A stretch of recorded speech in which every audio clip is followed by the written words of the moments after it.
Teamwork isn't just nice to have in business, it's the undisputed competitive advantage. When your team members work as a unified force, your whole operation benefits through higher productivity, thriving creativity, and unstoppable momentum. Welcome to the Impactful Teamwork podcast, where we share with you strategies and tactics to help you develop game-changing teams so that you and your business can make a real difference in the world.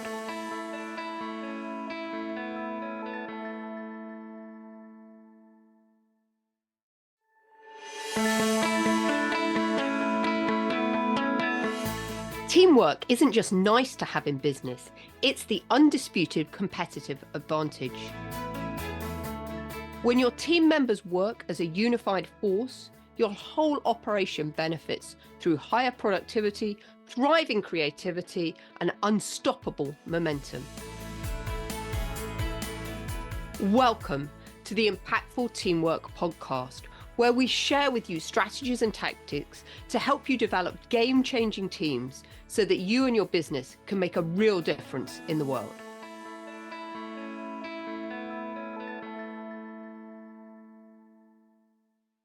So, welcome back to Impactful Teamwork. I'm Julia Felton, and I'm going to be your guide for the next 20 minutes while we delve into the topic of high-performing teams, but particularly a topic that is really relevant right now. There's been quite a few articles written on this particular topic in the last month or so, which has really prompted me to dive into it today. And the subject that I really want to talk about is the value of soft skills in the marketplace.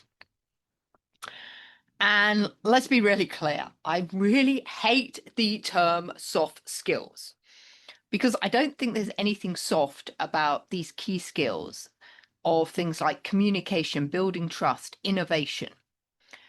These are skills that are absolutely required in the workplace. And I think in a workplace now that is being, dare I say, invaded by AI, they are skills that are needed more than ever. These are the skills that help us build connection and human-to-human relationships in the workplace. And these are the skills that we are going to need to future-proof our business. But before I delve into that, I found it really interesting because I was like, why are things like, as I said, communication, empathy, compassion, why are these types of skills referred to as soft skills? And it comes back to a lot of things in leadership, which is down to the army. They have a lot to take responsibility for. Because in the army, the term soft skills actually started being used in about the 1960s. And it was to differentiate work from what they called hard skills. And the hard skills were the types of skills in the army that involved working with weapons and machinery. So you can understand why they were called hard skills, because you're working with something really tangible. And therefore, everything else became referred to as a soft skill. So effectively, a soft skill was a skill that didn't require the use of machinery. But of course, I think that's a term that in today's environment is pretty much out of date. And as I said, I think the term soft skills is probably quite controversial because to my mind, it really undervalues and undermines the key importance of these skills around, as I said, leadership, building relationships, compassion, empathy, effective communication. All of these skills that are required in the workplace. So there can be the danger that when we start using the word soft skills, that leaders can not pay as much credence to these very important skills as perhaps they should. So maybe they would be better called things like professional skills, or I really like this idea, leadership superpowers. I always talk about teamwork being a competitive superpower in the workplace. So maybe your soft skills are your leadership superpower. So that's just a thought. But I think it's quite interesting to put this into context as to how and why some of this terminology came about and how the use of language actually can, what's the word I want to use, can actually diminish something that's so powerful.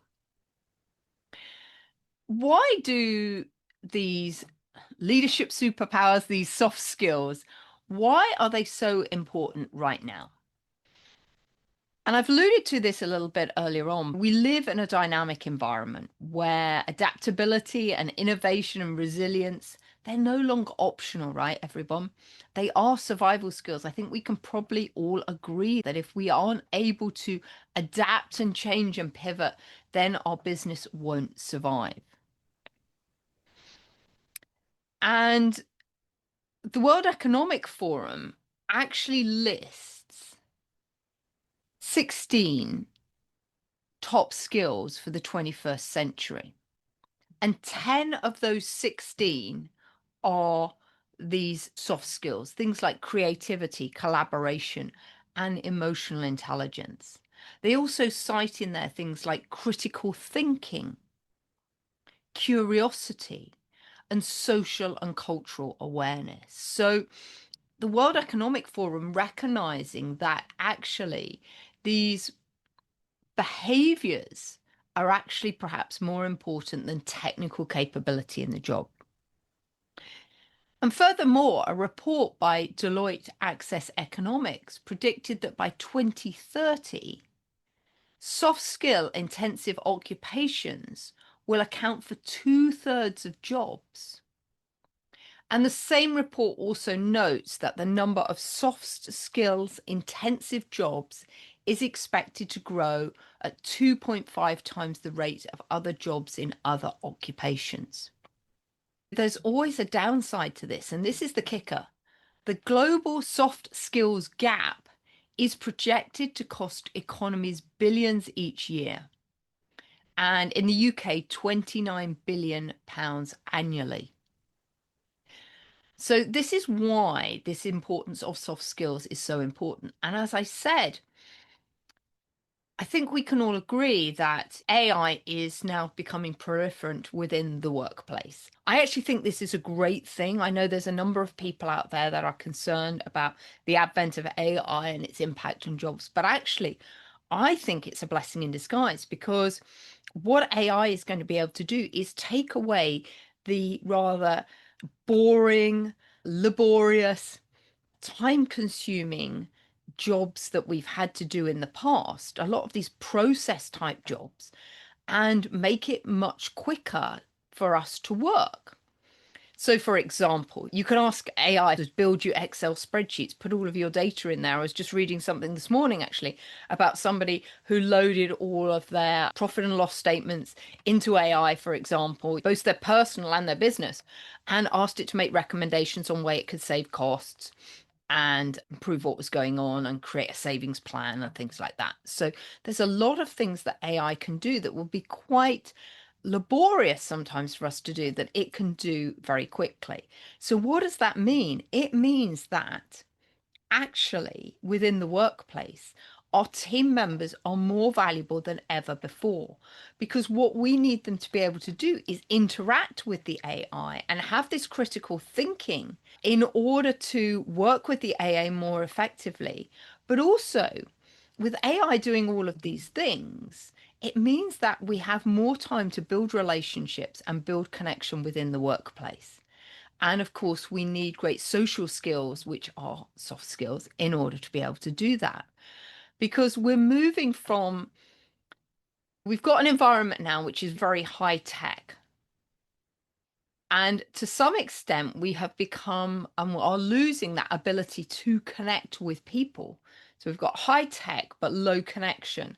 And actually, what we can do and what makes team members more and more valuable is they need to bring that connection into the workplace, that building relationships, that critical thinking about AI's done a piece of work for us. Does that make sense? That's what we need people's soft skills for today in the workplace. So I'd like to suggest that if you're just prioritizing building the hard skills of your team members, you might be actually putting your business at risk. Because I think these soft skills are the foundation of agility. And let's be honest, everybody, none of us know what roles will exist in 10 years' time. In fact, it's even estimated that 85% of jobs in 2030 don't exist yet. Just think about that. 85% of jobs in 2030, which is only 5 years away, don't exist yet. So that means your organization's biggest competitive advantage isn't going to be the technical skills, it's going to be the agility of your team members. And this agility is fueled by communication and adaptability and problem solving and creativity. And it's these skills which enable our team members to pivot and innovate and thrive when faced with turbulent times. And so, as a leader, we have a real responsibility to foster a culture that values and cultivates these soft skills so that our businesses can adapt to the changing landscape. And we need to encourage continuous improvement of our team members so that we can continue to have a nimble and responsive approach to what is going on in the workplace. And in fact, a study has shown that improving soft skills in the workplace can actually boost revenue by up to $90,000 and increase productivity by 12%. But not only that, not only does it increase the profitability and the productivity of our organizations, it also has a massive impact on employee retention. Because team members feel more valued, they feel that they're making more of a contribution to the organization, so they're more likely to stay. And indeed, there's a number of bits of research that show that investing in helping your team members develop their soft skills really improves employee engagement rates within the workplace. So maybe something to consider is, how can you audit your team's agility? How can you make sure your team members have the right emotional intelligence to handle change? How can we encourage team members to collaborate seamlessly rather than working in silos? Or be honest, are you indeed running on outdated, rigid skill sets within the workplace? Because we now work in an environment that is very global and very diverse. And today, every business is global. Even if you as an individual business don't have offices across the world, you may have clients across the world, and definitely you probably have some supply chain partners in different areas of the world. We really need to have the soft skills to be able to communicate effectively with colleagues around the world. We need to understand intercultural competence. We need to have this empathy and open-mindedness so that we can bridge the gap between different cultures and build trust and fairness across a diverse workplace. It's really interesting when I think about all the horse herds that I have observed and worked with around the world. What's really true in a horse herd is that no herd survives if any team member is excluded, because each member of the herd has a role and a rhythm and a responsibility. And it's actually the same in business. Without inclusive communications, you weaken the herd and you leave actually the business open to opportunities for threats from competitors or from maybe other technological advantages that are happening in the workplace. So you might want to consider how you can build some cultural awareness into your leadership training and help your team members understand a little bit about different cultures and how to give feedback or make decisions. That can be really important. I think the other thing we can all agree is that certainly since the pandemic, many team members are now working on a much more flexible schedule. And hybrid work is becoming the norm. So this means that we need self-leadership, resilience, and emotional intelligence in team members so that they're able to manage themselves autonomously and stay motivated and collaborate through a screen with their team members. In fact, it's estimated that by 2025, 70% of the workforce will work remotely at least 5 days per month. So therefore, without strong soft skills, flexible working collapses into disengagement and burnout. And I know I have seen this, that when I'm working and I'm now doing more and more client delivery online, it's so important that we can have good soft skills in order to be able to connect with colleagues, with customers, with my students, people that I'm delivering training to. And against this background is why I often talk about, and I've spoken about this quite a few times in different podcasts, about this need for building conscious connection with people over Zoom. It can be very easy when we're working with colleagues in a remote environment to just be very transactional in our relationships, to just hop on a Zoom call or a Teams call and talk about business without even really spending time to really find out a bit more about your colleagues and how they are and what's going on for them. And this was always the advantage when we were working in the workplace that I must admit I never appreciated at the time.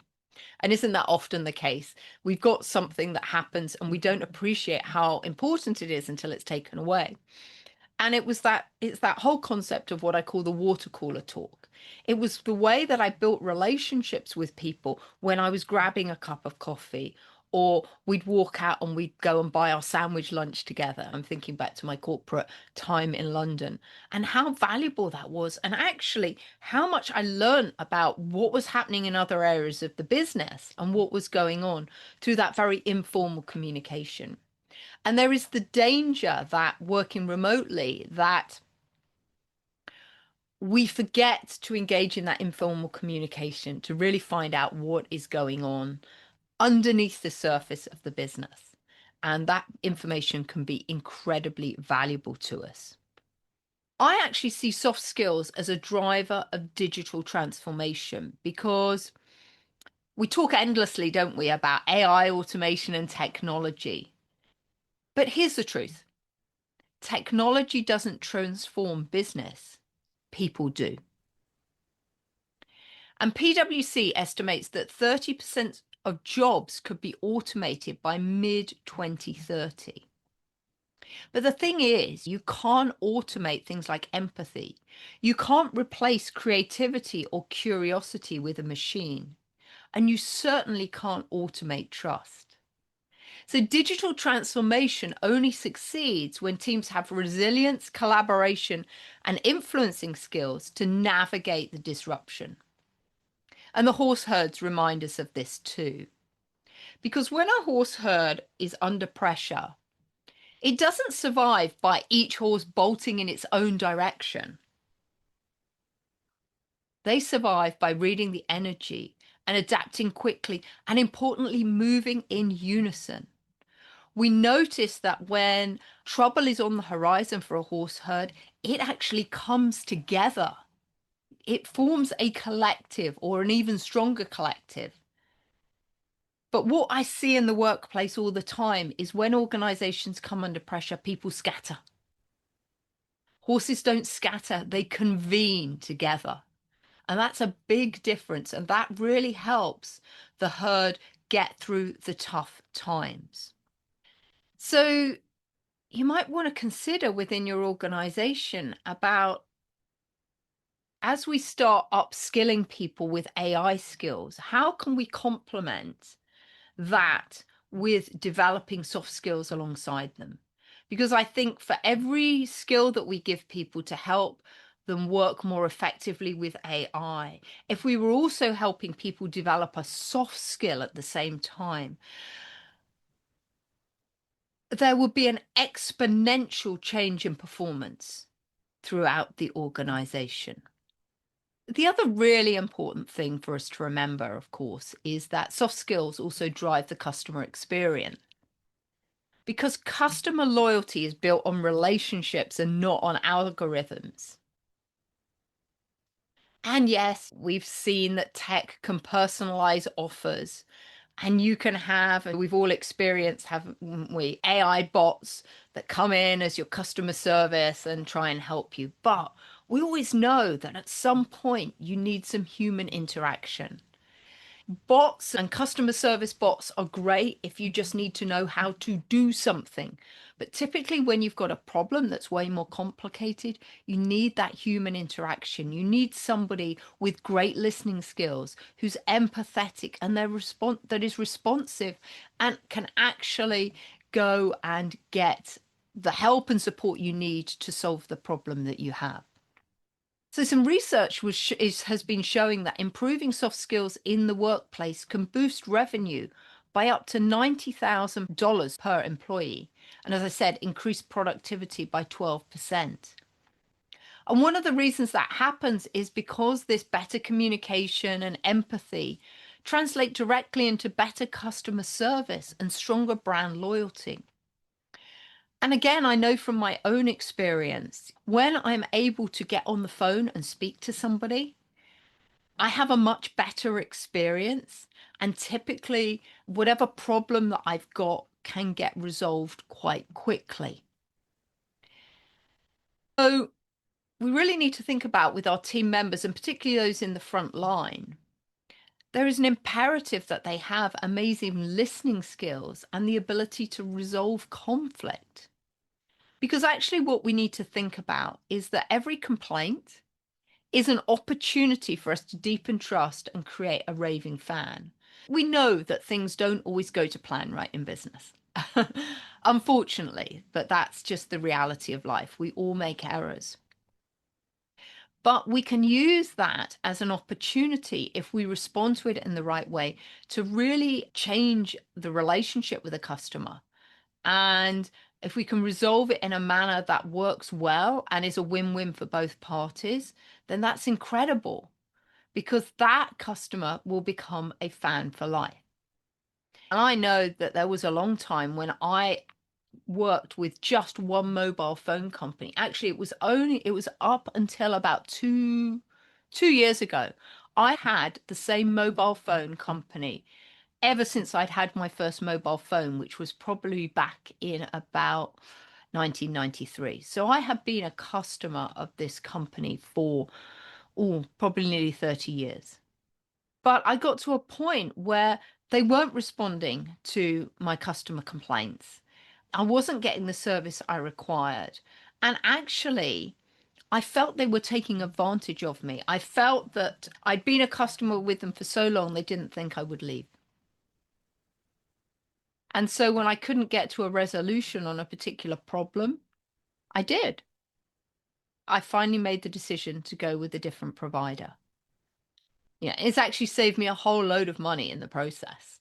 It was because I wasn't having a great customer experience, despite being an incredibly loyal customer for 30 years, that I took my business elsewhere.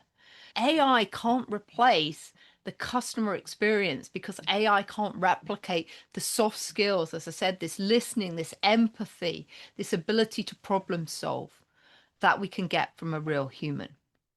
In my work with the horses, that many of you know that I do, I think one thing I've really come to realize is that these soft skills are actually survival skills. Because when I look at horses, they don't follow the loudest or the strongest.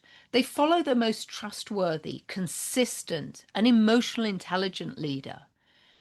They're energy barometers and they show up showing us that leadership isn't about control, but it's about connection.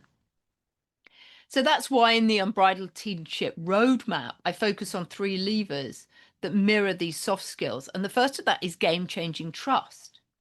Because without game-changing trust, our teams fragment. We also focused on impactful contribution, that every voice matters and everyone can make a contribution to the business. And lastly, we look at unbridled adaptability, which is the ability to reinvent again and again. And these aren't abstract ideas, they're lived skills that every team can cultivate. And they're exactly the skills that the horses demand from us. Well, on my unbridled success retreats, when people come and learn leadership skills from the horses. So, some closing final thoughts about this. Hard skills, technical skills might get you through the door, but it's the soft skills that actually keep you in the room. They're the differentiator between teams that merely survive and those that thrive with unstoppable momentum. So if you're serious about future-proofing your business, you want to start with the soft skills audit. Look at where this trust, empathy, adaptability, and curiosity are strong and where they're missing. Because as I said, in today's volatile world, these aren't soft at all. They're your organization's hardest currency. So if you'd like to find out a bit more about this, I'd really encourage you to take our Turbocharge Your Team quiz, which you can find at businesshorsepower.com/quiz. And there you are going to learn about what is the game-changing trust in your organization? How is everyone making an impactful contribution? And what's the level of unbridled adaptability, this ability to reinvent within your organization?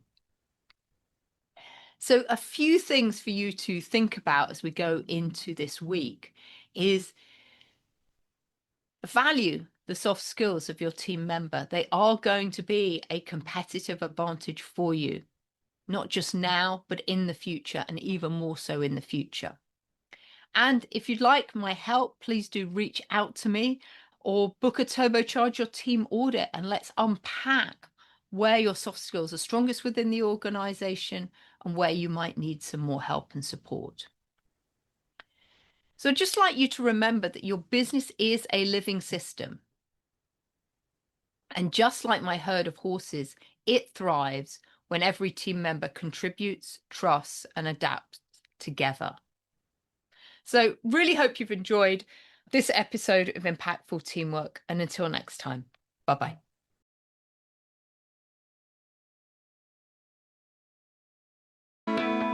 Thanks for listening to the Impactful Teamwork podcast. Please stay tuned for future episodes and do subscribe wherever you get your podcasts. If you've enjoyed this episode, please leave a rating on your favorite platform. Recommendations are essential for attracting new listeners. Please follow us on social media at Julia Felton and at Business Horsepower. And if there are any topics you'd like us to cover on future episodes, please do let me know. You and your team are always making an impact. What impact will you make today?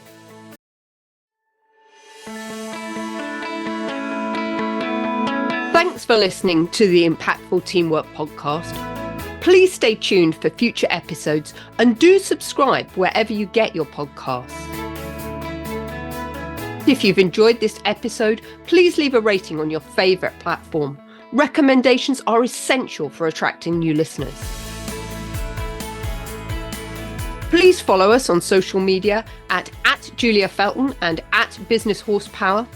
And if there are any topics you'd like us to cover on future episodes, please do let me know. Remember, you and your team are always making an impact. What impact will you make today?